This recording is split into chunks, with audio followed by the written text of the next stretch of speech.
Hey, I'm Mike Smith. I'm a 3D artist. Done a couple models for ProductionCrate, creating this alien.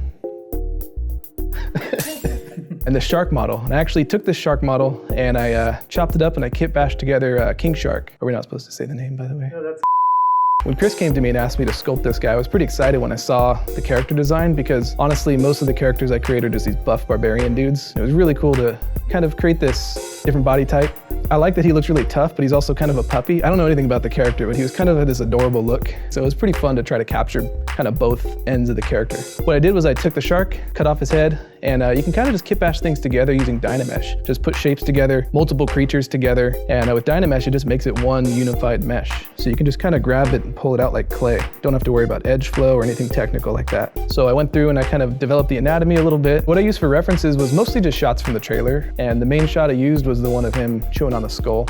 But there's some other good full body shots of him just kind of standing there. For his back, there wasn't a whole lot of pictures for it, so I just looked up strongman competitions because they kind of have that natural muscular look. And the really cool thing about the new version of ZBrush is they have these really cool cloth brush tools, so you can just paint on the clothing you want, extract it, kind of wiggle it around, and it'll just automatically create wrinkles and folds for you based on tension and all that. If you want to turn this into a real asset, you're going to want to do some retopology, some basic UV mapping. For the texturing, I dropped it into Substance Painter. I always like to start with a smart material. For this guy, I started with jade, and I picked my starting smart materials in Substance based on the features they have, not what they look like at the time. So I picked jade because it had some cool textures in it. I just changed all the colors. From there, I had a good base going, so I just kind of hand painted his white chin and his white belly, and it was pretty quick and easy after that. For this part here, I used ZBrush's Z-sphere rigging to give it a good pose. And once he's in the position I want, I just go back and sculpt the areas that he's bent or straightened out to make the muscles flex and the fat kind of push on itself, self-collision, that sort of thing. It's really great for doing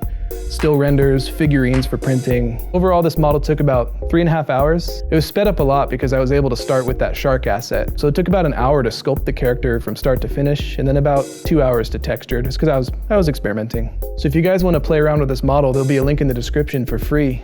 Just be sure to tag me if you use it at Mike_Smithstagram. Is it underscore? I can't remember. We'll throw it up for sure. Yeah, right here. But we're keeping that whole thing in check. Yeah. Make sure to go to RenderCrate and check out all the other cool 3D models. And if you have any other requests, let me know. Speed sculpting's fun. Later, creators.